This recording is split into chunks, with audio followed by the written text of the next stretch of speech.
wanted to welcome everyone and thank Vivian Facette for being with us today. And Vivian is a physical therapist at Emerson Hospital, and she also developed their Better Balance program. So we're so happy that she could be with us to share your knowledge with us. Well, thank you so much for inviting me. It's a real pleasure for me to be here today. I see a few familiar faces in the audience, which is always nice.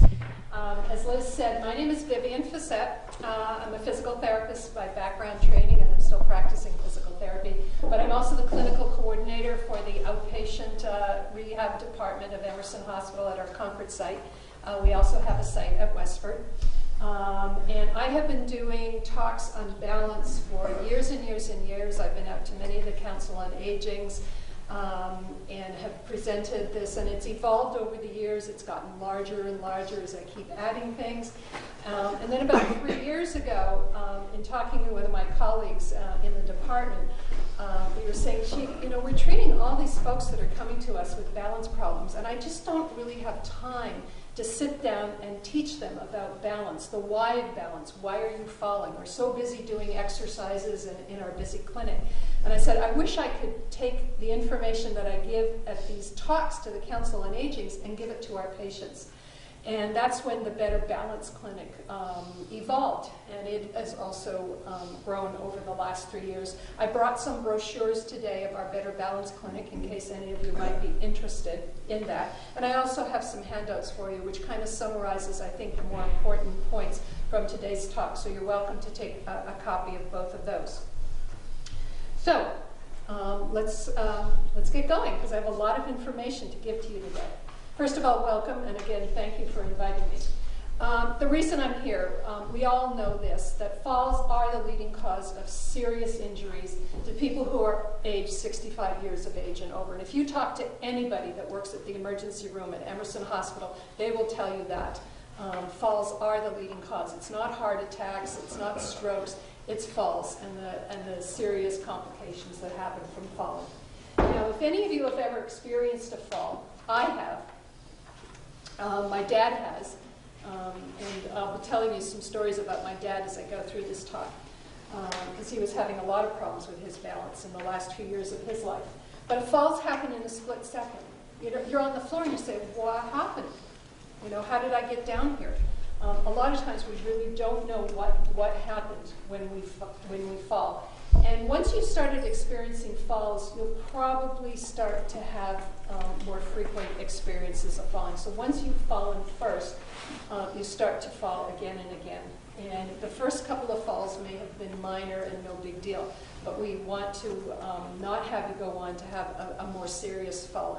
And of course, we live in the lovely New England area, so you're never quite sure what you're going to meet outside. You might be going outside to think that it's just wet pavement, and it turns into that black ice out there. So we have a lot of hazards in our environment here in New England. I remember, back to my dad for a second, he called me up about a year before he passed away, and he said, Viv, I had another fall. And I said, well, Dad, what happened? And he says, I don't know, I just was paying bills at the desk and I got up and I fell down. And of course, physical therapist hat went on my head, right? Well, Dad, did you catch your toe on the edge of the chair, just like I caught on the wire here? Did you catch your foot on the edge of the chair when you stood up? I don't know, Viv. I don't know what happened. I said, well, Dad, did you get a little bit dizzy when you were turning around after you stood up? I don't know. And then I said, well, Dad, do you think you caught your slipper on the rug of the carpet? I don't know. And then I realized, stop with the 20 questions. My dad didn't know why he fell. And he hadn't been to my balance class to know why. By the end of the lecture, hopefully, you'll have a better understanding. So we feel that the philosophy of our Better Balance Clinic, and in physical therapy in general, because we love to teach people, is that if you can understand the causes of your falls and the techniques to preserve your balance, then that's the key to prevention. So understanding is your first big step in terms of prevention. So the outline for today's lecture is going to be as follows. As I said, I have a lot of information to give you today. We're going to talk about exactly what balance is and the protective reactions that we use to maintain our balance. We're going to talk about how the changes in our physical condition as we get older, how that increases our chances of having a fall. And I'm also going to talk about the neurology of balance. We actually use 3 of our senses to help maintain our balance. Then we're going to shift gears a little bit. We're going to talk about home safety. Because most of the injuries do happen in and around our own homes. We need to talk about home safety issues. We're going to talk about footwear as well. Just kind of looking around in the room, and everybody has sensible shoes on, so that's good. But shoes can be also a factor in terms of falls. We're going to talk about the fear of falling and how to reduce your risk factors and exercises to help improve your balance. So as I said, it's a lot to get to. What I'm going to ask is if you could hold your questions to the very end of the talk, because Charlie has kindly asked me to repeat the question, and I know I'll forget if I let you ask questions as we go along. But if there's really a point of clarification, if I'm saying something during the talk that's confusing, I'm happy to clarify that, so please ask. But if you have general questions about yourself or other balance questions, please save them to the end, and then I'll try to remember to repeat them loudly. Okay, so let's get to it. First of all, let's talk about what exactly is balance. Physical therapists love to have definitions for things because it gives us a framework to analyze a person who's coming to us with a balance problem so we can figure out what's going on. So balance is actually a skill. It's something we learn when we're knee-high to a grasshopper. If you remember back when your children, or maybe more recently your grandchildren, were just starting to get up on their 2 feet and starting to walk, they were learning balance. They were getting up on those 2 chubby little feet of theirs, and they're doing this type of thing. And guess what? They're starting to learn how to control their balance. Balance is the ability to keep your center of gravity over your base of support without exceeding the limits of your stability in the environment that you're in. So that sounds like a big bunch of gobbledygook, and what the heck does that mean? So I'm going to break that down for you step by step, and we'll explain it. First of all, your center of gravity. Your center of gravity is about right in the middle of your abdomen. Actually, it's about 4 centimeters below your navel, and it's where your body weight is equally distributed. You know, so it doesn't really change. Even when we were little toddlers, our center of gravities were in the middle of our tummies, and as we grew up into full adulthood, that's where our center of gravity is. It doesn't really matter if you're 6'4" or 4'6". It doesn't really matter how wide you are. Your center of gravities are basically in the middle of your tummies. Why do we need to care? If that doesn't change, why do we need to understand our center of gravity? Because it's where our center of gravity is going that leads us into trouble. So I remembered something that I used to do, and I'm trying to be very careful not to trip on the cord here. I remembered something I used to do as a little girl. I used to go to the play yard and play on the seesaws. I don't even know if they have those anymore, but they did when I was a kid. And I was kind of a small little kid, and I would be the one sitting at the end of the seesaw that went airborne because the kid at the other end of the seesaw was bigger than me. So I started to play a different game. I used to lie down on the seesaw and figure out how I could get that seesaw to balance in midair. So I've got a 12-inch ruler here that I'm balancing for you very nicely on my finger. Well, I'm sure everybody realizes that I put the 6-inch mark on my finger to make that happen. I'm not that talented. I just knew to put it at the 6-inch mark. So envision that this is a seesaw, and if you lay down on the seesaw, how are you going to get that seesaw to balance in midair? I used to squiggle back and forth on that seesaw, and I found that I could get that seesaw to balance in the air if I put the axis right there on my lower back. Well, that turns out to be where my center of gravity was. So how smart was I? I couldn't have been more than 7 or 8 years old, and I found my center of gravity. I didn't know it at the time. I just thought it was a cool trick to be able to balance myself on a seesaw like that. And so I found I could go back to the play yard over and over again and do that, and that's where the seesaw would balance. But the problem is that our center of gravities are, as I said, in the middle of our tummies, and we're not built like a seesaw. We're not 3 inches off the ground and 12 feet long. That's typically not how human beings are made. We're actually more like the ruler balancing on the end here. And you know for sure what's going to happen when I let go. Okay? I'm actually getting better at this. The more I do this, I'm actually getting a little bit better. But you can see that catastrophe is going to happen. This ruler is going to fall. Now, the center of gravity of this ruler is still at the 6 inches. But now it's a lot harder for me to balance this ruler because I've got this tiny little end that I'm trying to balance on. But isn't that what we look like as adults? We're full-grown adults. Our center of gravity is in the middle. We're like these 12-inch rulers. Ability to control that center of gravity as it's moving around becomes very challenging for us. So we're like the 12-inch ruler. Now, I'm trying to balance this ruler on the tiny little end here. That leads me to the next point about balance, and that is the base of support. Now, the base of support at the ruler here is this tiny, tiny little end that I'm trying to balance it on. So as I stand in front of you, basically my feet, the under surfaces of both my feet, are my base of support as I stand here in front of you talking to you.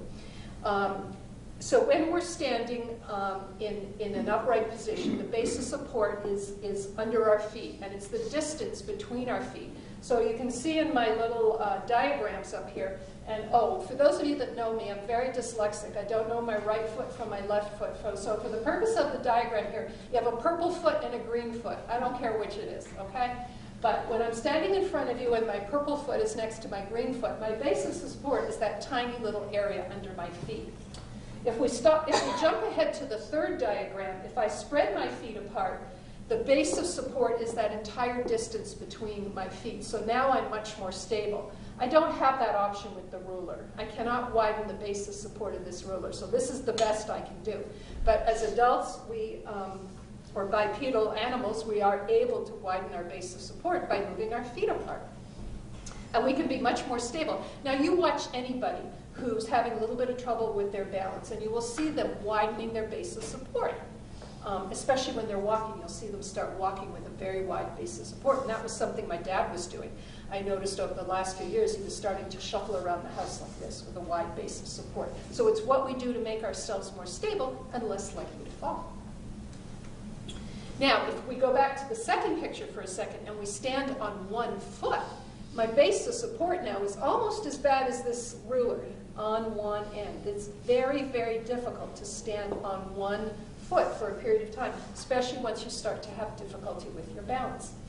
And that's actually a test that we do. We do single leg stance as a test for balance.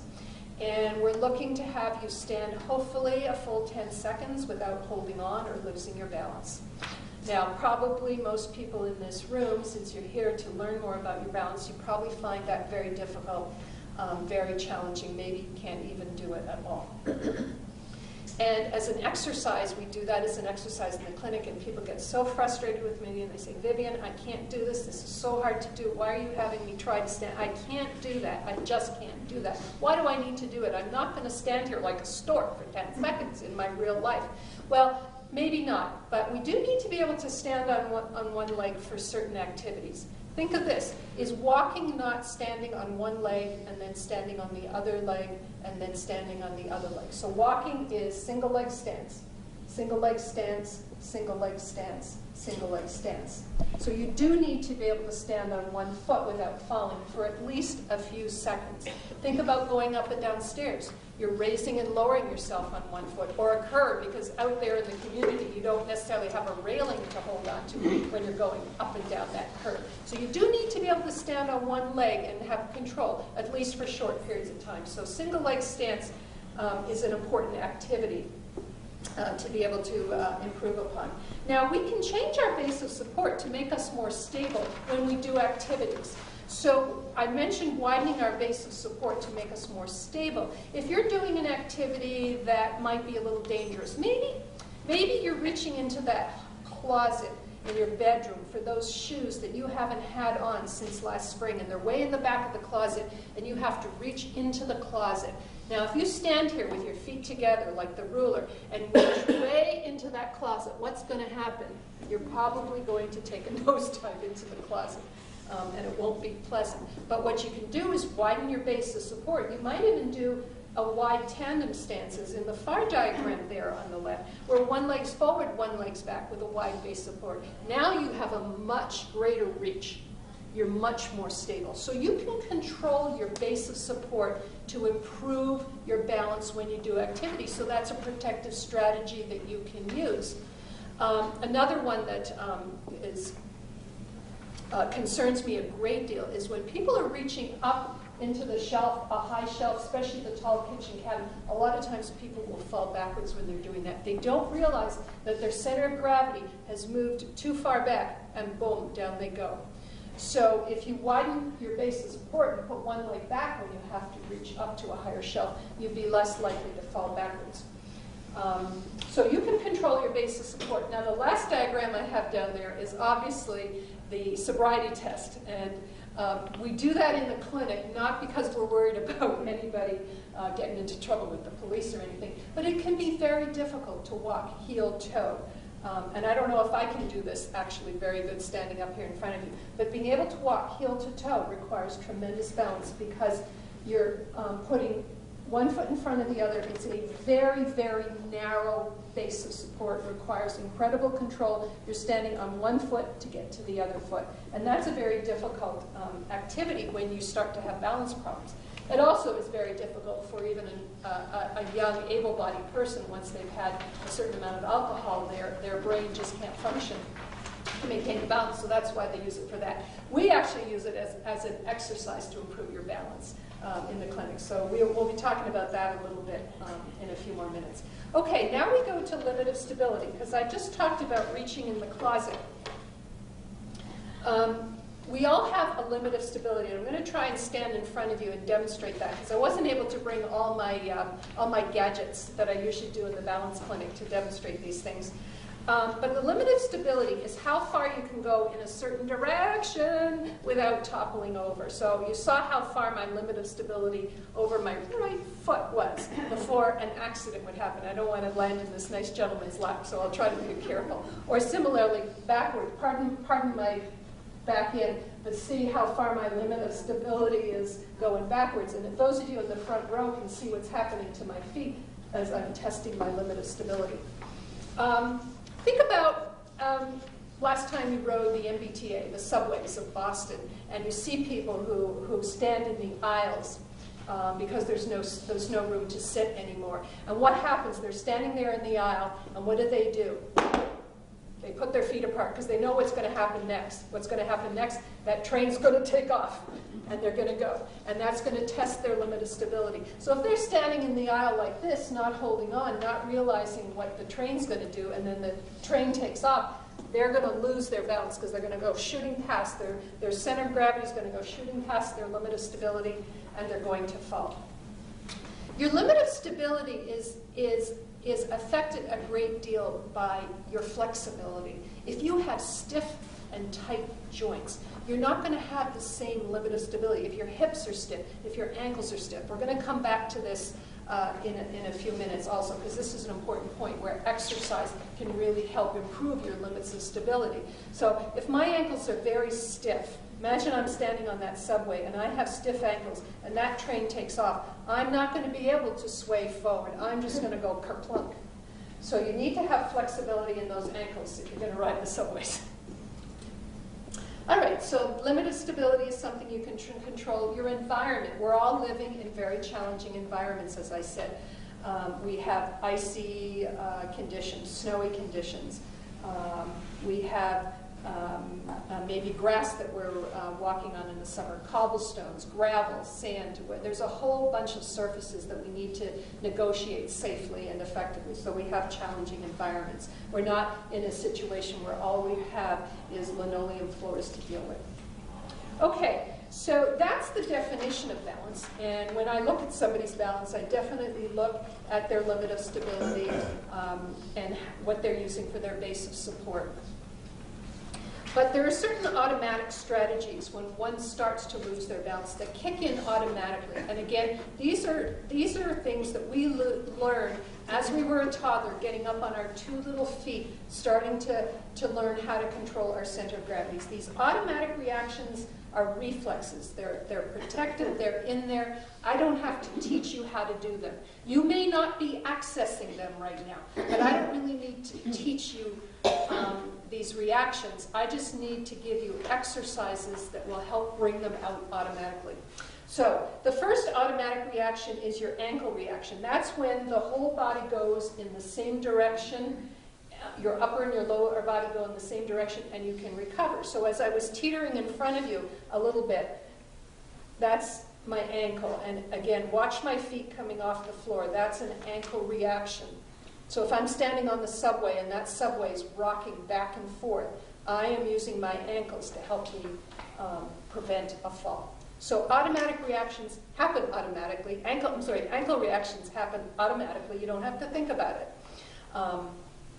Now, if that's not enough to save you from a fall, your next protective reaction is called a hip strategy. That's where you do this type of thing, or this type of thing.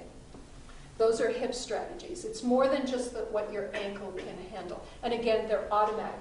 Again, think of your kids or your grandkids when they were standing up on those two little chubby little cute feet, and they're standing like this, and they're all over the place. They're using every strategy in the book to help maintain their balance. So we learned these when we were really, really tiny. Oh, another, I love watching the Olympics, the gymnasts. And I love it when they dismount and you watch them stick their landings, because you see all of these strategies coming out immediately. You see the ankle strategies. You see the hip strategies, right? They're all trying to not take a step, but they're using all those protective strategies. But what happens to the gymnasts when it's not enough? They take a step. That's your third protective strategy. If your ankle can't stop you from falling, if your hips don't stop you from falling, the next thing you're going to do is you're going to take a step to stop yourself from falling. Now, in the case of the gymnasts, unfortunately, they lose points when they take a step, right? So they're trying really hard. You see all kinds of things happening. They're trying to avoid taking a step. But I want you to take a step. I'm not going to take away points from you if you take a step. If you're in the clinic working with me and I see you do something like that with an exercise, I'm going to go, yes, that's exactly what I want to happen. I didn't tell you to take a step. I just gave you the right exercises and gave you some circumstances to work in, and we started accessing these things automatically. So ankle protective strategies, hip protective strategies, and step protective strategies are in there. But a lot of times you're not accessing them at all, or maybe not accessing them, that was hard to say, fast enough so that you can prevent your fall. Now, there's another protective strategy called a suspensory strategy. Again, we see this a lot in athletics because what you're doing is absorbing some momentum. So in the case of jumping rope, or again, think of those gymnasts dismounting from whatever apparatus they're doing, they absorb the momentum and they get back up straight again. So sometimes we need to absorb momentum as a protective strategy. The problem is that as we get older, a lot of the times you will see people starting to adopt that as their posture. They'll be down here like this. Okay? And that's what my dad was doing. Especially in the last couple of months, he was literally walking around the house like this. And he could stand up perfectly straight.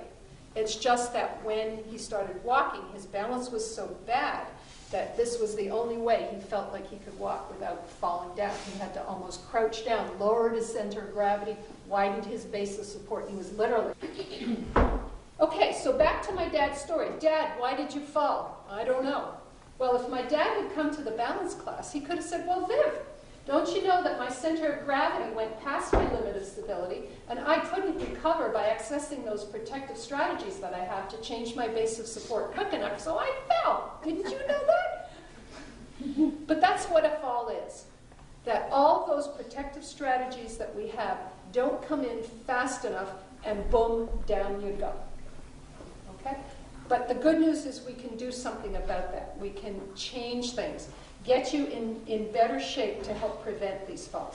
Now, I mentioned that your physical condition affects your ability to prevent a fall. As we age, unfortunately, there are changes that happen in our body.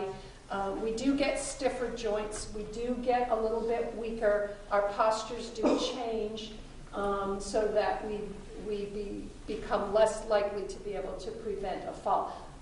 I worry about my son, who's a software engineer, who at the age of 25, sitting at a computer day in and day out, is starting to look more at this end of the spectrum.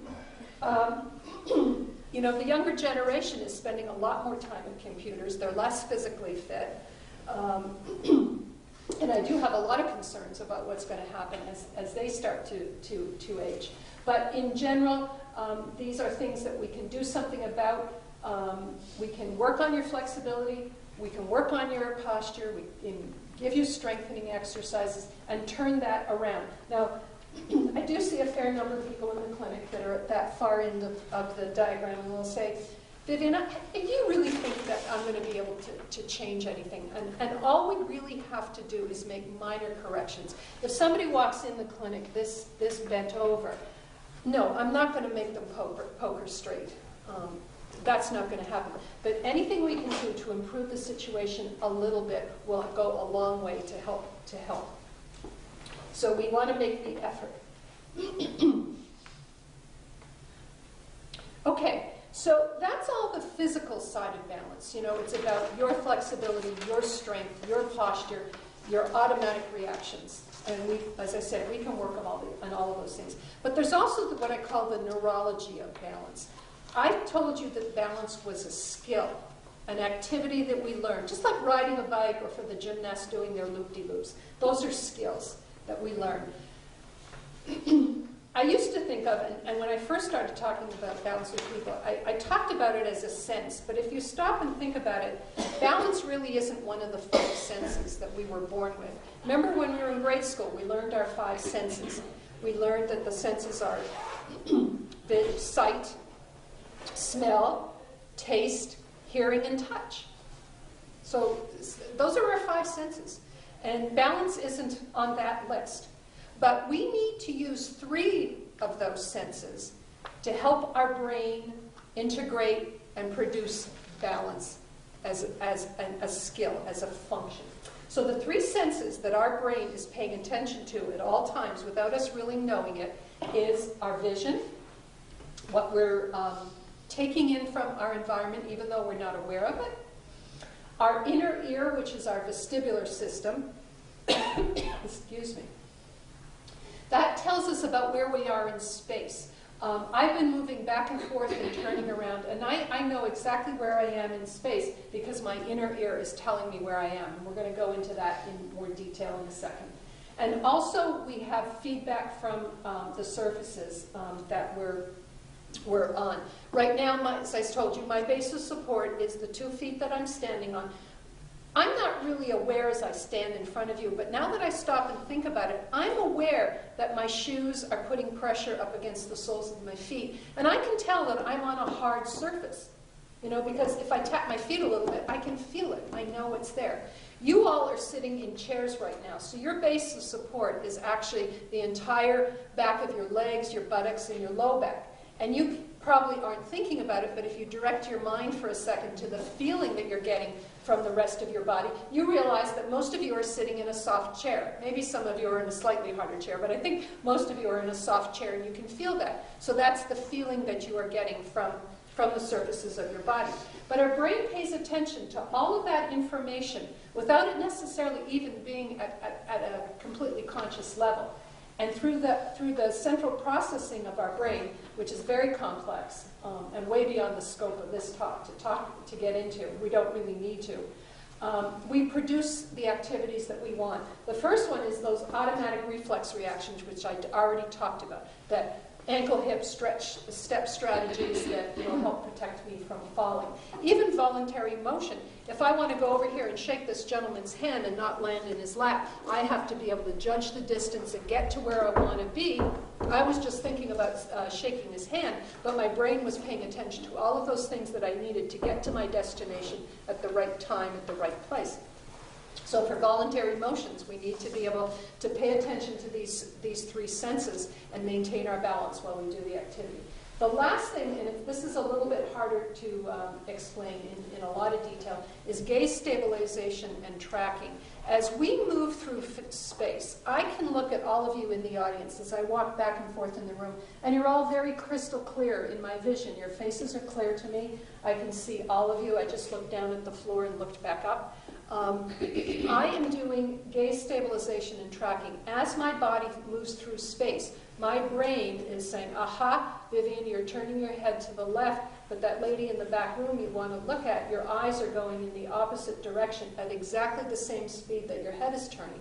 I'm moving very slowly. But what if I want to look at Charlie and move my head really fast? Charlie's still clear as a bell as I turn my head side to side really fast. My eyes are going back and forth like that to keep up with my head motions. And if I couldn't do that, the world would be a blur. We would not be able to move in space because everything would be a blur on us. So that ability to match our head or our body motions to our eyes so that we can see things clearly in space or watch moving objects when we're moving in space, that's tracking. We wouldn't be able to do that if we didn't have those senses. So let's go into the three senses in a little bit more detail about how we use them. So vision. We are taking in the vertical and the horizontal cues from our surroundings at all times without really being aware of them. I mean, I realize that there's the ceiling. I can see the horizontal line, the floors, the vertical lines. I'm paying attention to that even though I'm not conscious of it. But that's helping me keep my balance. And then suddenly, if the whole room started to tilt on me, I would say, hey, wait a minute, what's happening?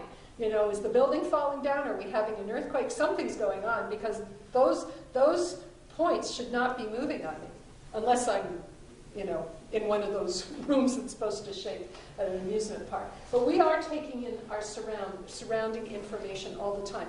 That means you're using your peripheral and your distance vision without even thinking about it to help you maintain your balance. Now, what happens when people start to be a little bit afraid of falling? What do you instinctively do? You stop looking at your surroundings and you start doing what? You start looking at the floor and your feet, right? Because you think that you'll be safer by doing that. And again, that's what my dad was doing. He was looking at his feet and he was shuffling along the floor. The problem is that now you have no clue what's happening out there in the world around you. And you actually increase your risk of falls. If you're starting to look at the floor or your feet when you're falling, in spite of how much you might think you're safer, you are actually going to increase your risk of falls. And I'll tell you a little story about how I proved that to myself a couple of years ago. I used to skate when I was a kid and a young adult and gave it up for quite a few years when my kids were growing up. And about 2 years ago, my husband said to me, you know what, let's go ice skating, just for fun. It was the Saturday after Thanksgiving 2 years ago, and we headed off to the Burlington Ice Palace, which we had just recently discovered. Didn't know it was there. That's the place Nancy Kerrigan trained, by the way, before she became famous. Nice skating rink. They had a free skate time, so we went there on the Saturday morning. And I hadn't had ice skates on my feet in 20 years, folks. I was scared. And I thought, how am I going to explain this to my balance class if I take a nosedive on the ice? I was really nervous, but I got the skates on, and I got on the ice, and I was doing one of these things. I was right next to the boards, and I was, you know, doing this, and I was going around very slowly. And it took me about 20 minutes to get my skating legs back. But after about 20 minutes, I was feeling pretty good. I was getting a little smug, to be honest with you. I was skating around the rink, doing pretty good. And I realized what I was doing to help me keep my balance is there was like a red line. You know, a skating rink has the boards around, and there was like a red line the whole perimeter. And I realized that I was using that red line to help me keep my balance. I really was looking at that as I was going around and skating. So I thought, you know, you really do use your peripheral and distance vision, don't you? And guess what? Then I looked at my feet. And I said, So I started skating around again, and this time I did it on purpose. I started looking at my feet on purpose. Couldn't keep my balance. I was all over the place. So you really do need to look at your environment. Look and see where you are going. Now, That being said, there are people who are visually impaired. There may be people that have lost their vision altogether. They're not falling down right, left, and sideways because, guess what? They've learned compensatory strategies. But for those of us that rely on our vision, we need to use it. And if you suddenly take it away because something's happening and now you're afraid of falling, you've lost one of the senses that you need that's going to help you keep your balance. Now, there's another problem sometimes with vision where your eyesight can fool you and actually precipitate a fall. I've got this picture up here, and I know it doesn't really do it justice, but those of you in the back of the room might think that's a black and white photo of maybe the flag or a wavy line. It's not. This is a cobblestone plaza, and I've been told it's at a zoo somewhere in South America. I'm not really sure, to be honest with you. Somebody else told me there's one in Barcelona. But at any rate, this is a cobblestone plaza with these wavy lines of dark and light cobblestones. Now, I know myself, if I was presented with that, and that's all I could see, even if I was looking ahead of me, 15, 20 feet, if all I could see were these wavy lines, I would probably have a problem maintaining my balance, because you can be fooled visually by what you see. Have you ever been in a large hotel lobby that has a carpet where the contrasts of the pattern or the colors just give you this feeling like, I'm not sure I know if there's a hole there, or I don't know where the edge of the stair is, because it's just, I just can't tell what's going on. So sometimes you can be fooled visually by what you're looking at. I'll tell you another quick story that happened to me skiing, because I'm a downhill skier. And there's this lovely trail that I love to go on called Lazy River. It's Sunday River up in Maine. And about 2 o'clock in the afternoon, the trees cast these very long, long shadows across the ski trail. And it's a lovely trail. It's a windy trail. It's an intermediate trail. It goes up and down, winds around. It's a fun little trail. But we were coming down that trail, and I'm a fairly fast skier, so I was going pretty fast, and this shadow light that I was going through, I got to the end of the trail and I fell down. And my husband was behind me, and he came up. And by the time he skied up to me, because anytime you see a skier down, the first thing you do is, are you okay? So he's coming up to me, worried that something had happened. And by the time he gets to me, I'm sitting there on the trail laughing my head off. I'm hysterically laughing. And he's like, what's wrong? I said, I tripped on a shadow. Because the visual stimuli just got me so going, I thought, oh, and down I went, because I was fooled. So you have to be careful sometimes about the visual stimulation or the patterns that are out there. Carpets can be really rough on that. So there are things that do rob you of your eyesight that you need to be aware of. I'm a physical therapist. I'm not an eye doctor. I'm just putting that out there for you to be aware of, that you need to see your eye doctor. Make sure that you take care of conditions that might be slowly taking your eyesight away. Let's move on to your inner ear, your vestibular system, because this is the one that people have the least knowledge about. We all know that there's something inside our head that helps our balance, but we don't really understand all the details about it. So in this picture, you can see the outer ear, your ear on the outside, your ear canal, and down here at the end of the canal is your eardrum, okay? Don't be poking Q-tips in there. Once we get past the eardrum, we're in your middle and your inner ear. This is your outer ear. Your middle ear has the tiny little bones that transmit sound, hammer, anvil, stirrup, that transmit sound waves. And see this little device, blue device over there that looks like a snail? That is your hearing and your vestibular system. So the little bones transmit sound over here it's called the cochlea. That's where you're hearing. That's not what we're here to talk about today. But the head of the snail, I call this the head of the snail. You can see those little loops. And I brought a little model along today so that you can actually see the actual size. So I'm going to pull out my vestibular system on my right side so you can see here. So you can see that little, in my model here, it's navy blue. instead of light blue in the diagram. But you can see the wind-up portion of the snail, that's your hearing. And these little, you see those little loops standing up in the air? There's 3 of them. They're called semicircular canals. Inside those semicircular canals, there's fluid. It's a very dense fluid, but there's fluid in there that moves when you move your head. Those 3 canals are oriented, basically, if you remember geometry from high school, XYZ axis. Okay, remember that? So there's fluid inside these canals, and when I move my head this way, the fluid in the appropriate canal is sloshing back and forth. Now remember, I have one on this side and one on this side. So now I've got 2 canals with fluid sloshing back and forth inside of them. At the end of these canals, or at the bottom of these canals, there's little hair cells that are floating, like seaweed in the ocean. And these little hair cells are attached to the nerve endings. So when you move your head and you make that fluid move in the semicircular canal, it bends the hair cells. The hair cells move. They stimulate the nerve takes the message to your brain. Your brain says, oh, Vivian, you just turn your head to the left. Oh, Vivian, you just turn your head to the right. Different canal. Oh, Vivian, you just put your head up. You looked down at the floor. Oh, you went sideways. Or if I'm standing innocently on the subway and the train trolley takes off and I do one of these things, I'm still getting that information that tells me what's happening. So I know where my head is in space by the information from these semicircular canals. So the speed, the tilt, the direction of motion.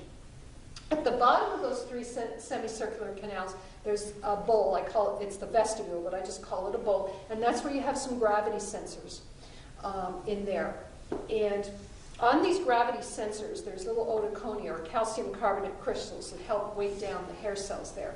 And they give you information about, for example, acceleration, deceleration. So you're in the car and you're speeding up on the highway to try to get up to 50, 60 miles an hour. So as you're accelerating, you feel that because the hair cells in the vestibule are being bent as you speed up. Or if you hit the brake and you decelerate, suddenly they're going in the other direction and you're like, whoa, I'm decelerating.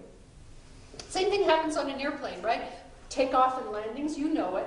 You can feel it when the plane is taking off and landing. But isn't it odd how when you're going 550 miles an hour at cruising speed, you feel nothing?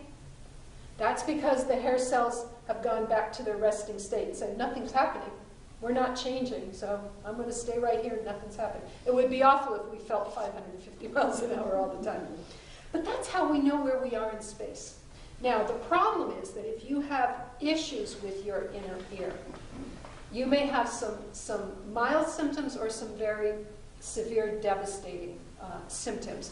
You can have dizziness, nausea, maybe a floating sensation, foggy head.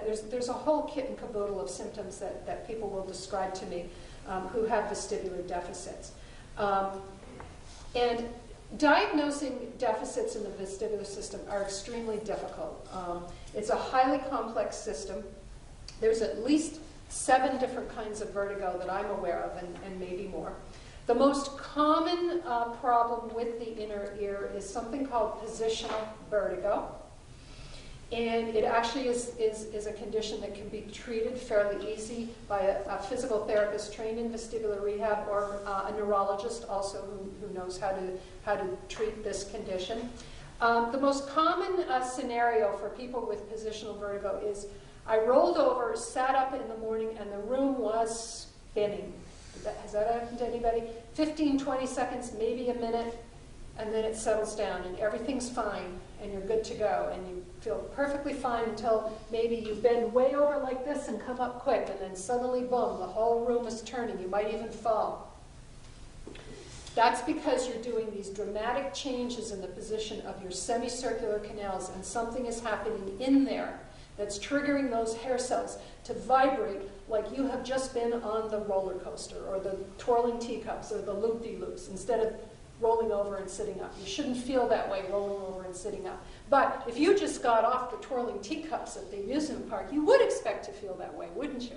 Because you've just shook everything up. So positional vertigo is a condition that can happen to us at any age. we see it in younger people, oftentimes after an event, after a severe cold, a severe sinus infection, a head trauma, bump to their head, car accident. But we also see it in people as they age, just because as we get older, our vestibular system starts to degenerate. As we get older, guess what? We need glasses. As we get older, guess what? Our joints get a little stiff and achy, we get a little bit of arthritis. Well, our inner ear can also degenerate a little bit as we get older. So your ability to know where you are diminishes with age. Positional vertigo can happen as we get older for no particular reason at all. It just happens. You wake up one morning, you sit up, and you're dizzy. And you have to just sit there till it passes. Okay. There are many other different types of vertigo that can be from infection. Meniere's disease can be a very troubling condition. There's actually a hole in one of the canals that the fluid leaks out of. But for the purpose of this particular talk, I just wanted to raise your awareness that you may have an inner ear problem and your symptoms may be mild and you're not recognizing that, your doctor may not even recognize it. Now, if you have a problem with your balance, if you're falling and you feel like you have a problem with your balance, that doesn't mean you have a vestibular deficit. However, if you have a vestibular problem, and I do, if you have a vestibular deficit, you have a problem with your balance. You may not see it yet because you still may be young and agile, but you will have a balance problem. And I can tell you that I've had a vestibular problem probably for at least 10 years. And I have to be very quick. When I move very quickly, if I move my head really quickly, I will sometimes get that feeling like a snow cone, like I've just got swirling going on in my head. And if I'm not careful, I can fall. And before I realized that was happening, I did take a couple of falls because of it. Now I do exercises to desensitize the problem, and it is much less of a problem for me. So I'm really not debilitated by it, but I know it's there. I have to be very careful when I shut my eyes. If I wash my hair and I shut my eyes in the shower and I do that, I have to be very careful because I have fallen back when I'm not careful, because I've taken away my vision. My inner ear's not working really well. And the first time that happened to me, I literally was on my heels and I said, oh my goodness, I'm falling backwards. So again, I wanted to raise your awareness of the vestibular system because it really is very much unrecognized as a contributing factor to balance problems as we get older. All right, now we're going to talk about the somatosensory, or the touch, the feeling that you get from your body surfaces when you're especially when you're standing. So we get information from the nerve endings. Like I said, I can feel that this is a firm floor under my feet. If I stand on a foam cushion or I stand on a sandy beach, I will feel the difference in the texture under my feet. Now the problem is that there are certain medical conditions that happen to us, especially as we get older, where it robs us of the sensation that we have in our feet. Peripheral neuropathy, especially from diabetes, is one of the most common problems that can rob you of the sensations. And if you don't know where your feet are, that can be a problem. And my dad had severe diabetes, and I know that he had peripheral neuropathy. And that was a big contributing to the factor of why he was walking like this, because he had no clue where his feet were.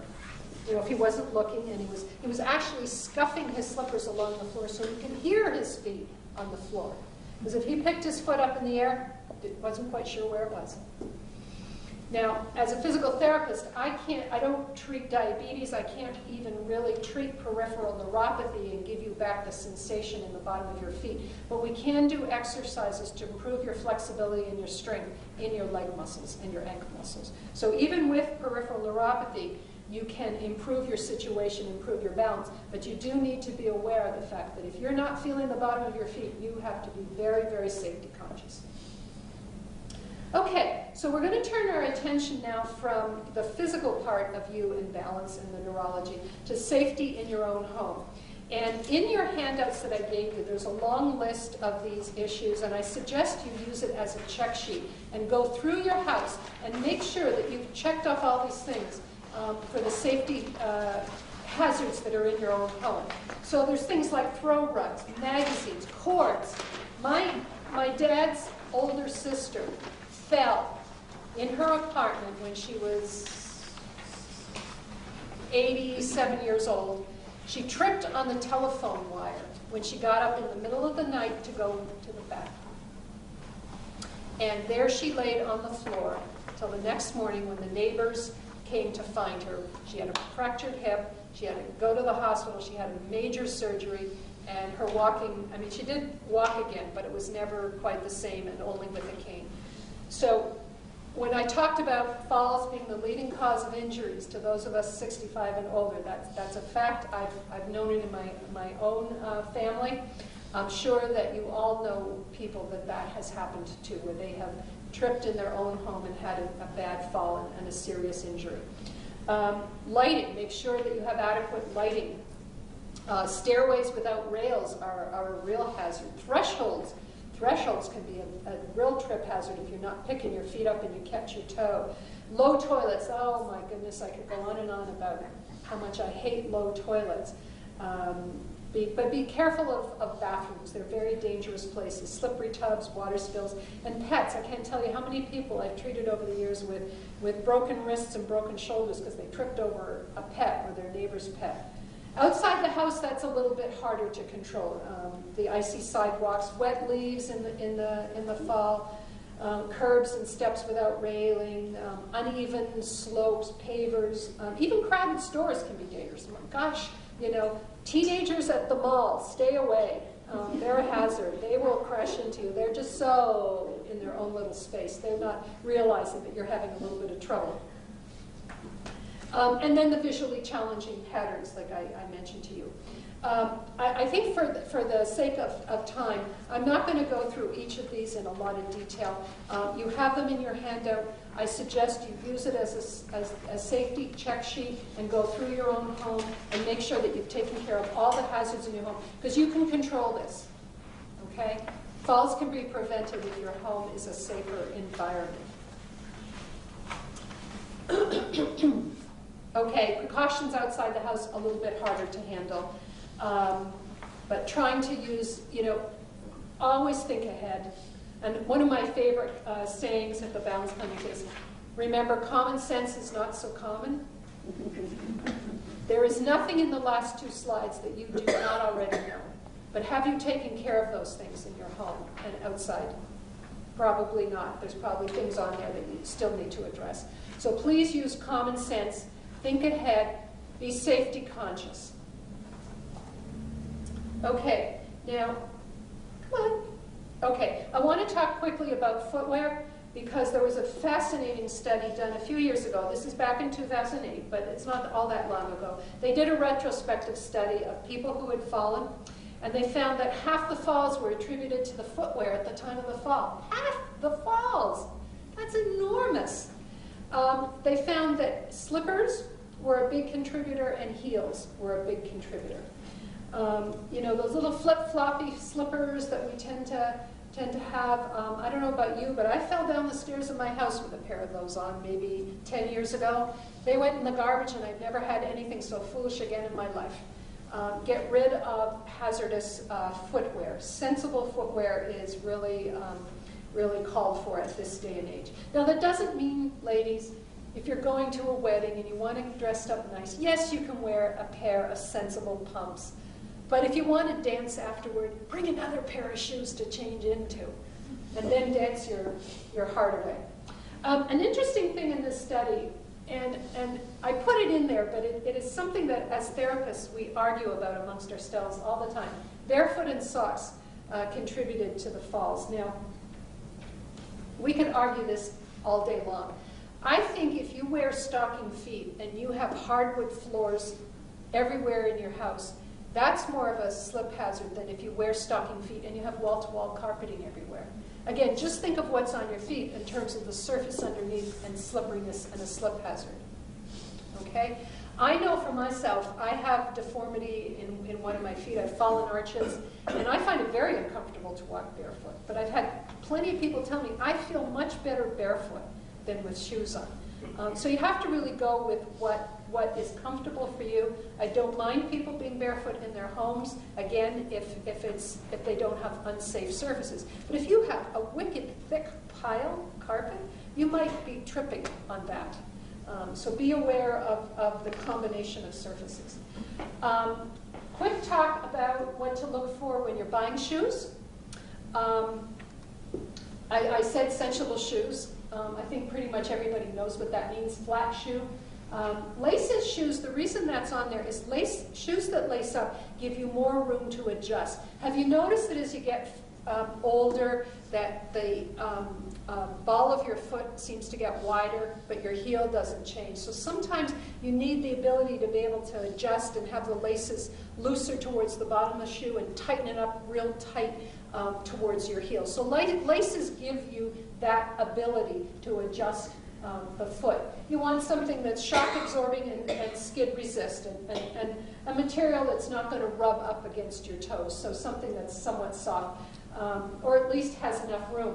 I have these clogs that I got from LL Bean. They are so comfortable. They've got wonderful arch supports. The shoe box is so big that my cranky toes are happy as a clam inside these shoes. But other shoes I wouldn't dream to put on because my foot will be very sore in there. Things to avoid, seams over painful areas. So if you do have a hammer toe or a corn or a high bone in your arch, you may want to watch out for those things. The leather soles, like brand new patent leather shoes, those soles that might skid on you. And anything that's just a poor fit in the heel or toe, stay away from. My rule is they have to fit like a dream in the store. If you put them on in the store, take a little road test in the store, and if they don't feel like heaven in the store, forget the break-in thing. You're not breaking them in. They've got to feel good when you put them on in the store. Otherwise, don't waste your money. A quick word about foot exercises. I'm going to talk about exercises in general in a minute, but in our balance clinic, we actually have people take their shoes and socks off, and we teach them how to exercise the arches in their feet. We often don't think about that. A great time to do this exercise with your feet is after bath time or shower time, where you're already, your feet are exposed. You probably have a towel on the floor from getting toweled off. Why not put the towel on the floor and try to scrunch the towel up with your toes? You'd be surprised how hard that is to do. But don't be frustrated. Keep at it. And if you want to turn this into a really fun, hysterical game with your grandkids, get cotton balls or get marbles. I'm sure your grandkids have marbles. Get a paper cup and see who can pick up the cotton balls or the marbles with your toes and put them in a cup. Because when we go to an exercise class, I know you had an exercise class here before the group. Oftentimes in these classes, and even in the clinic, we don't have you take your shoes and socks off on a regular basis and exercise the arches of your feet, but you really need to do that. That's something you can do in your own home, in the privacy of your own bathroom or in your bedroom if you'd like. But please exercise the arches of your feet, because as we get older, we get so many deformities on our feet, and that's why shoe wear becomes so important as we get older. Okay, in your handouts, I have some information about how you might want to test your own balance at home. Now, before I go into this, I have to have a little caveat or cover myself, so to speak, for safety. I do not want you trying these activities in the middle of your living room with nothing to grab onto, where you might fall and clunk your head on the corner of your coffee table. When we test your balance, we do things that are a little bit risky. In the clinic, when you come and see us, we have parallel bars, and we do a lot of these tests in the parallel bars. Or we'll be standing right there ready to grab you. So how could you possibly test your balance in your own home and do it in a safe way? Well, the thing that I have found the best is you need to find a corner, a vacant corner, which is not so easy in a lot of homes. What you might have to do is literally shut a door in a room. If there's a door near the corner, you might be able to shut the door, and then you've got a vacant corner. But you need a corner, and you stand 2, 3, 4 inches from the corner. So if you can envision these two walls coming behind me and meeting about here. So I'm not actually touching the wall, but if you can envision corner behind me. You need a good chair in front of you. You could take a sturdy dining room chair, a sturdy kitchen chair. Even these chairs would be fine in front of you. So now you've created yourself a little cocoon. The wall behind you, in case you fall, and the chair in front of you in case you fall forward. Okay? So if you want to test your balance, that's the safest way, on your own, that's the safest way. And even for doing exercises, that's how I had people do their exercises at home. Because even with a spotter, people say, oh, I'm going to do these at the kitchen counter. I'll stand right next to the kitchen counter. Well, that's fine, but what's behind you? Nothing. And if you go back and you can't reach out for that kitchen counter fast enough and grab it, you're on your tush. Okay, so it's very, very, very important that you are safe when you test your balance and when you do your balance exercises. Now, the first test, I don't know if we want to have people try this or we could just run through them and I'll demonstrate and then you can try it on your own at home. But if you really want to try these, I don't mind you standing up and doing that. The first thing is being able to stand with your feet glued together. Now, for some people, they say, guess what, Vivian? My knees are so knobby that my knees touch before my feet. Well, whatever touches first is fine. Just get your feet together if you can, or your knees together. And see if you can stand there without holding on to anything. And you should be able to stand there nice and steady with nothing more than a little bit of ankle reaction, a little ankle sway. That's considered normal. But if I have you put your feet together and I see this sort of stuff, then that is not normal balance. The second test, you can do the exact same thing with your eyes shut. You should be able to stand with your feet together and your eyes shut for 10 seconds without difficulty. Why is that a balance test? We've taken away vision. I just talked to you about how you use vision to help maintain the balance. So we take away your vision. This is now testing your other two systems. How's your vestibular system doing? Well, I did fine with my eyes open, and I shut my eyes. Guess what? I'm starting to have a problem. So that might tell me that I might have a little bit of trouble with my vestibular system. I did it fine with my eyes open, but the minute I shut my eyes, I started to have a little bit of difficulty. Or it might mean that, especially if I know I have peripheral neuropathy, that may be that I've taken away my vision. I know I don't get the information from the bottom of my feet. Oh boy, the only thing I've got left is my vestibular system, and that's in trouble too. Another test you could do, standing with your feet together, can you look side to side like this 5 times in each direction? Oh boy, a little dizzy on that one. Okay. And I started to sway a little bit. So I didn't lose my balance, but I could feel that swirling in my head when I did that. But I didn't fall. There have been times when I've fallen doing that. Now, if I do this in tandem, well, let me come back to, I'll come back to that in a second. Let's go in the order that I have it on the slide. It's being able to stand on one leg. Remember how I said normal is 10 seconds? Little ankle sway. If those of you can see my feet, you can see my feet is swaying a little bit, but I'm not losing my balance. I'm not doing all of this kind of stuff. You know, that would be abnormal balance. But most of the time, people can, and they'll do this. Or they'll do this. I call that bracing. Yeah, I know there's a yoga pose like that, but that's not the test for balance. So you should be able to stand for 10 seconds on one leg. And you want to try both feet, by the way, on this one, because a lot of times you'll find I can do it on one leg, but the other, not so much. And that could be for a whole variety of reasons. Okay, tandem. This is where I start to have a little bit of trouble, where you take one foot and put it right directly in front of the other, so heel to toe. And I'm telling you, my legs are working like crazy right now to keep my balance. I feel all the muscles all the way up to my hips working really hard to keep my balance. Okay. Now, if I wanted, that's not on the list, if I didn't have any problems with that, guess what I could do? Shut my eyes. Whoa, Nellie, I don't like that too much. Okay? So that starts to tell me that that's where my balance is being challenged. Again, try alternating, because you may find I can do it one way, but the other way is a little bit more difficult. And again, there can be a variety of reasons why that happens. But test it both ways. Now, I'm going to just throw in something a little bit here. If you're still not terribly challenged, you can put yourself in single leg stance or tandem and try turning your head side to side. Okay. I had to take a step because I was losing my balance. As an exercise, that's a great exercise for me. I need to do this a whole heck of a lot more often to improve my balance. So for me, that's a good exercise. So wherever you are in this continuum, wherever you find yourself starting to have difficulty is where you need to work. But you need to do it again in the corner with the chair in front of you so that you probably will lose your balance when you do balance exercises. But you're going to be safe and you won't fall. Functional reach. Okay, how far can you go in different directions without losing it? And you can have a wide base of support for this activity or a narrow base of support. Test your reaching skills in all different directions. Another test you can do, you need to have a little bit of a setup. This is a wonderful test and is very, very valid. It's called the timed up and go test. You are sitting in a chair, you stand up, you walk 10 feet, you turn around, you come back to the chair, and you sit down. The timing starts from go. So I'm afraid I'm going to get out of his camera field if I demonstrate it. But we time the person. We say go, they stand up, they walk 10 feet, they come back, they sit down, and we hit the stopwatch again.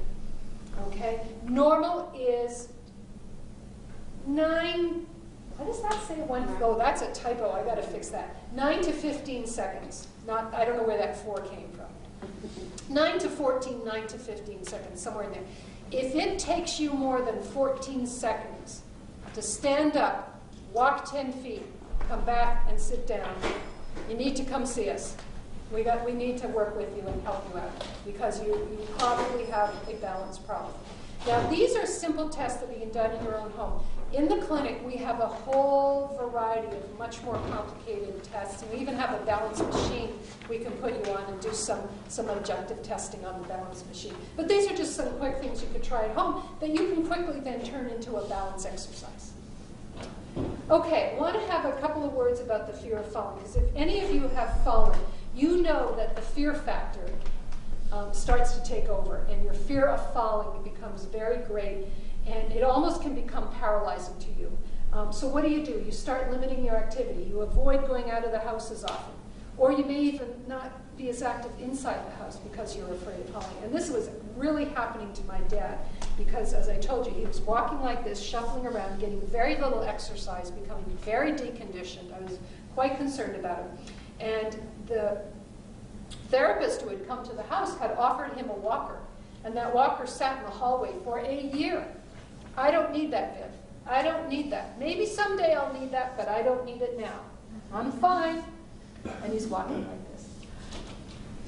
But he started having falls, and I could tell that the fear of falling was really taking over. The problem is that if you start limiting your activity and you become more sedentary, what happens? You get more deconditioned. You're getting weaker, you're getting stiffer, you sit all day long, so guess what? Your posture's getting worse. So it becomes a self-fulfilling prophecy. You know, the less active you are, the more likely you're going to fall when you do get up and try to walk around. However, if the fear of falling is such that you cannot stop looking at your feet and you will not move around the house, it is time to accept an assisted device to help you with your walking. That can be in the form of a cane. I don't have a picture of a cane on here, but I have a tip that I want to talk about. Or, as in my dad's case, it was the walker. And when he finally accepted the walker and he used it, guess what? He's walking like this. He's looking where he's going. He's walking all day long. He's getting exercise. His heart's getting in better shape. So I saw a huge improvement in a few months once he accepted the walker. Now, you've all seen the ad on the TV, and I hope I don't get into trouble because I know I'm being taped here. You see ads on TV. I won't say the name. The cane that stands up by itself. You've all seen the ads on TV. Well, I had a gentleman the other day in my balance class bring it in because I hadn't seen one in the flesh. He says, I don't like it. I use my own cane. I said, why? He says, it still falls down. It still falls down. Those little patented tips don't work so great. So I'm not saying don't buy it, but there is an alternative. You see this little rubber tripod affair? It's about the size of the palm of my hand. It's much bigger than on that cane that they advertise on TV. You can just buy the tip and you can fit it on your existing cane. And I can tell you those do work. The cane will stay put. Because that is one of the most frustrating things for folks that use canes, is they're always falling down. And then you have to bend over and pick it up. So, so don't always Don't be too gullible about what you see on the TV. But I thought it was a great idea when I saw that commercial. And when I saw it in the flesh, I said, yeah, this is not so great. Okay, so reducing your risk factors for a fall. Take care of your eyes. See your eye doctor. This is my prescription for better balance. Take care of your eyes. See your doctor regularly, maybe 6 months, maybe more often for some of you. And as part of your wellness visit to your doctor, discuss your medications with your doctor. Have any of you ever read the inserts on medication boxes? What's the most common side effect from medication? Dizziness. Do you know what they give people for dizziness? When you come to the emergency room and you're violently dizzy, they give you meclizine. You know what's the side effect of meclizine? Dizziness. It's just ironic. Everything. The side effect to everything is dizziness. So if you're having dizziness, is it your medication?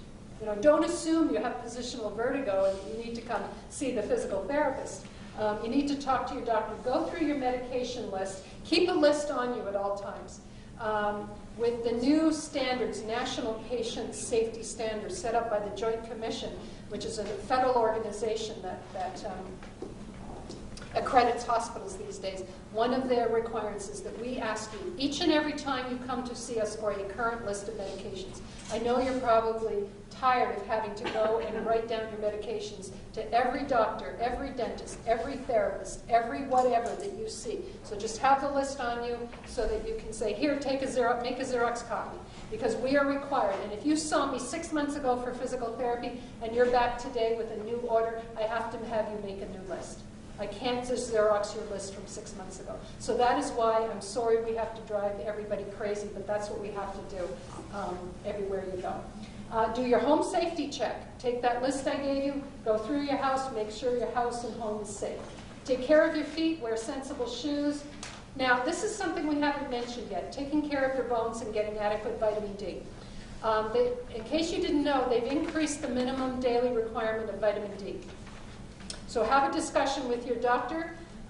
Those of us that live in the Northeast, I'm sorry, we just do not get enough vitamin D. We just are not in enough sun to get enough vitamin D. They've looked at even kids. Kids are not getting enough vitamin D up here in the Northeast. So you may need to increase your vitamin D. It's a simple blood test. Your doctor can do that for you. And of course, the calcium for your bones. So take care of your bones so that, God forbid, if you do take a fall, you've got good sturdy bones and you don't break anything. So now we're going to get to finally what I'm all about, which is exercise. I'm a physical therapist after all. So I do a lot with our clients on exercises. And we do them repeatedly. And for anybody that's been to us, you'll know that we have you do these exercises over and over again. So I want to read you a couple of quotes to make the point of why exercise is so very important to improving your overall physical condition and minimizing the chances of you falling. So this is a direct quote. Repeated actions practiced over and over again create pathways in the brain, nerves, and muscles. Over time, these neural pathways become stronger. The body movement reacts without conscious thought. And this is the important point here. Seeing, thinking, doing slowly becomes seeing, doing, because learned movement is now automatic, and that creates speed. And this is called kinesthetic or muscle memory. So again, think back to your toddler. They're standing up. They're doing it. Did they just do it once? How many times did they have to do it before they learned to stand up on those two precious little legs and start to walk? A lot. So if you're having trouble with your balance, we need to give you exercises that you practice over and over and over again, and you will start to get better at it, and it will start to become automatic. So you have to think about these exercises in the beginning. I got to think about what I'm doing, but then eventually it will become automatic. So you've got to practice, practice, practice, practice. Those Olympic gymnasts did not get to their level of skill without years of practice. So why should those of us that have a little bit of a balance problem not practice regularly? Okay, a couple of other quotes I want to throw at you. If any of you are fans of public broadcasting system, I'm a huge fan, and I love watching a lot of their shows. Several years ago, there was a program on that was called the Brain Fitness Program, and now there have been clones of that all over the place. But the very original one was maybe 4 or 5, maybe even 6 years ago on PBS. And they talked about a book in that original program. It's called The Brain That Changes Itself by Norman Doidge.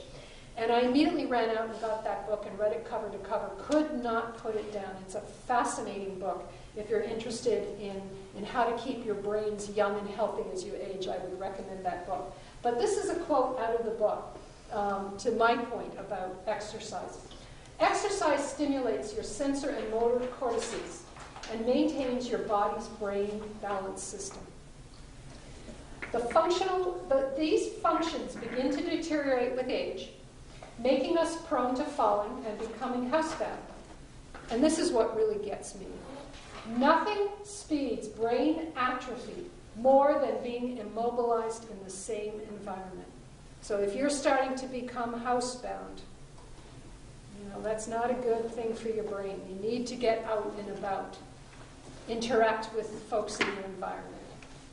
And this last quote I absolutely love. I confess I'm not a big fan of classical music, but this is from the book Pablo Casals, I guess, who is an extremely famous cellist. When he was 91 years old, he was approached by one of his students who asked, "Master, why do you continue to practice?" And he responded, "Because I'm making progress." So my point being that you need to exercise, you need to work on your balance, and you have to keep it up because you will continue to get better and better, and you cannot stop. And I tell all my patients when I discharge them, the good news is you're better. We've achieved your goals. Now you need to keep this up. How long do I need to keep this up, Vivian? Forever. It's part of your maintenance program now. So part of your maintenance program for exercise, we need to address a number of different things. We want to work on your flexibility. Okay? We talked about how stiffness can reduce your ability to react quickly. Your limits of stability may be reduced if you don't stretch regularly. Strengthening exercises, that's very important. You do not need to run out to a gym. There are plenty of strengthening exercises you can do in your own home. One of the exercises we do in our balance class is the stair sit to stand. Being able to sit down, touch your bum to a chair and stand up.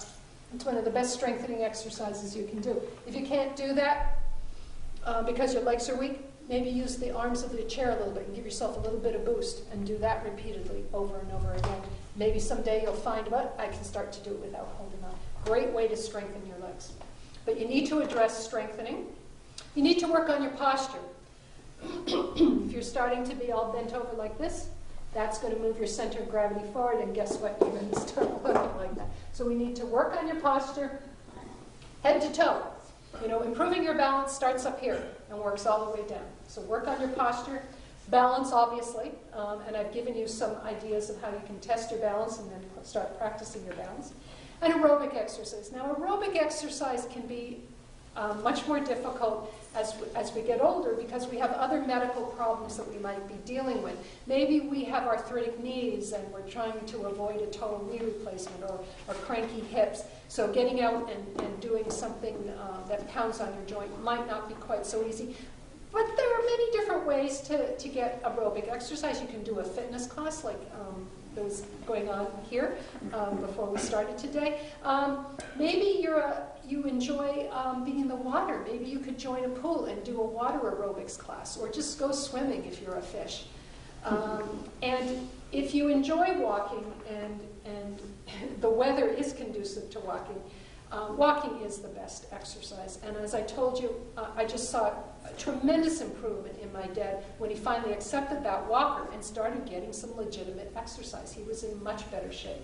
So if you can, go for a walk. If not, there are plenty other alternatives that you can engage in for exercise. And I brought some brochures, as I mentioned, about the Better Balance Clinic. If any of you are concerned enough that you think you need to consult with a physical therapist, We do need a doctor's referral. You can't just call me up and say, hey, Vivian, can I come see you? I'm happy to see you, but you do need a referral from your doctor, but you can call up your doctor and talk to them, and I'm sure they would be happy to refer you to physical therapy. We would do an individual evaluation. If we think you're appropriate to join the BBC, we would do that. Or if we felt you needed one-on-one therapy, we'd do that as well. I believe the phone numbers are on the brochures as well. So at this point, I think I went a little over. But why don't we open it up to any questions, and I'll try to remember to repeat the questions. So does anybody have any questions? Yes? Non-skid soles. I have, if it's icy or I'm not sure, I always make sure I have a non-skid boot. Yes. So the comment was about a non-skid sole. If you're not sure about what's going to happen outside, make sure you have non-skid soles, both on your shoes or your boots. And again, I'm not here to promote individual companies, but I'm a big fan of the FootSmart catalog, and they do have some very nice shoes, boots, and slippers in those catalogs. There are some things in there I wouldn't recommend either, so don't take everything in there as perfect. Now, if you do like to go walking outside, and it is a little bit icy, there's also something called Yak Tracks. They're kind of like chains for your boots or shoes. I know you can get them, I've been told you can get them at the Metered Outdoor Store. I got mine at LL Bean. You can get them in the FootSmart catalog, but they go on your shoes or your boots, and they're like chains. Just don't wear them in the house or you will really destroy your floors. Yes? I found those ones with the springs on terrible on ice, sheer ice. That's better the ones that have The picks. Yes. Yeah, the ones that I got from LL Beans had the picks on them. Right. I haven't tried the ones with the coils. So Those are so Yak the comment Tracks. was that the Yak Tracks have a little coil system, whereas the ones that I have from LL Bean have like little picks on them. And her comment was the ones with the picks work better than the ones with the On coils. ice. So that's good. On On ice. ice. Yeah. Yeah. So that's good to know. Yes. One of the challenges I face with balance is walking down a corridor. For instance, if you're coming out of the ball game or the Boston Garden and there are people on both sides of you, front and back, everybody's taking a different speed, Yep. and you're trying to get in step. And God forbid that you face some stairs coming up. Yeah. It is a real problem. Mm-hmm.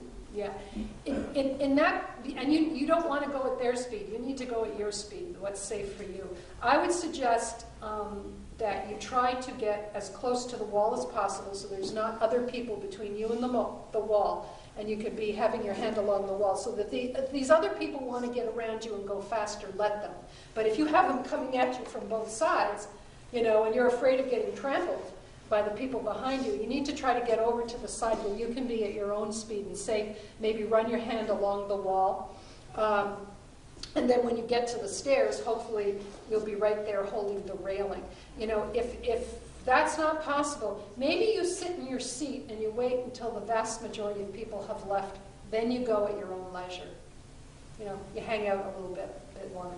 I thought, I didn't repeat the question because I felt Jax has got a good voice and I think everybody heard him. But another thing I thought you were going to bring up, and this gets to the visual confusion. Have you ever been to the Omni Theater at the Museum of Science where you have this blue room, you got blue stairs, blue seats, blue walls, and then this great big white screen? I mean, I get really off kilter in that room. I don't know where I am. Because again, I don't have good vestibular input, and I really get visually confused by that.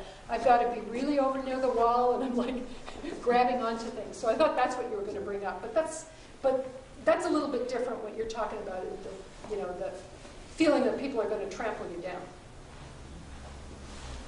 So safety in that case. Yes? Could you define peripheral neuropathy and in terms of the layman's understanding it? I understand you from all of this that we can improve our balance through challenging peripheral neuropathy. But define it if you will. Okay, peripheral neuropathy is when the nerves, the sensory nerves, to a certain part of your body are being damaged or destroyed. So the ability for the nerve to send a signal. Think of a nerve as an electrical wire, okay? Electron. You understand how electricity runs down a wire. Well, we have nerves that go to our muscles, where the signals go down the nerve to tell our muscle to contract. We have nerves that come from our body parts back to our brain that bring sensory signals. So just think of it as electrical wire, where there's electrons running along the wires. You've got signals going this way and signals coming back. Well, the signals coming back from the different parts of your bodies, from the different skin and joints and everything, those nerves are damaged. So the signals don't get to where they want to go. Now, they may be completely destroyed, or they may just be diminished. Some people will say, well, I have a feeling, but I know it's not completely right. It's diminished. Okay? So it's actually damage to the nerve. And I cannot exercise a nerve. I cannot massage a nerve and make it better. I can't, there's nothing I can do, or really anybody can do to get that nerve to come back once it's been destroyed. However, your flexibility in those joints, your strength in those joints, that we can exercise. And if you're quicker on your feet when something happens, maybe you're not feeling the fact that you're starting to fall, but if you start to go too far and you're quick on your feet, then you'll catch yourself and say, oh, I didn't feel that happening, but I was quick enough to prevent the fall. Because what I really care about is that you don't land on the ground. Do anything possible to avoid landing on the ground. Right?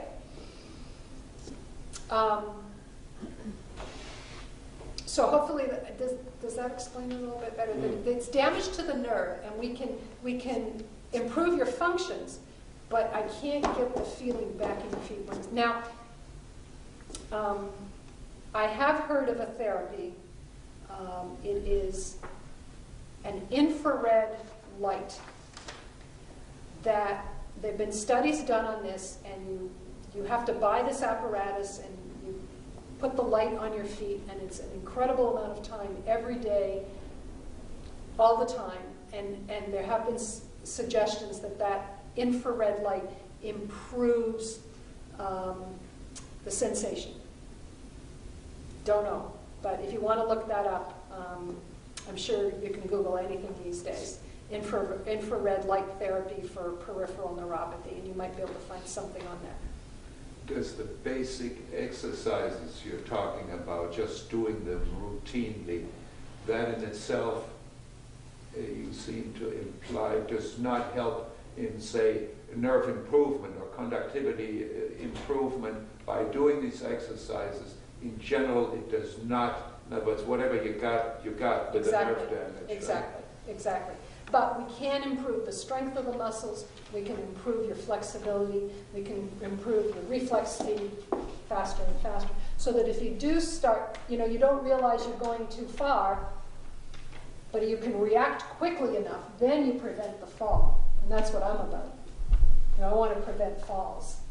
But sadly, yes, with peripheral neuropathy, there's no real cure or treatment per se, other than what I heard a few years ago about this infrared light. And I haven't heard a lot about it since, so I'm not so sure that much came of that. And I'm sorry I didn't repeat the question, but you were nice and loud and clear. Any other questions? Yes? You say, don't look at your feet, and I'm being loud enough, I hope. Look ahead. And yet I find that that's when I trip, when I'm not looking at what is in front You of may me. not be picking your feet up enough. There may be issues as to why that's happening, and maybe you just need to be participating in an exercise class, doing something.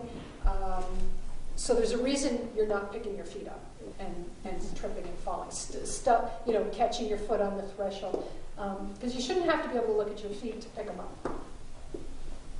In a new situation, I had this. Oh, okay. A similar. So let me I clarify. came out- Yes. com- Yeah. Coming out of the Yeah. movie theater, I'm looking down because I don't know, I'm unfamiliar.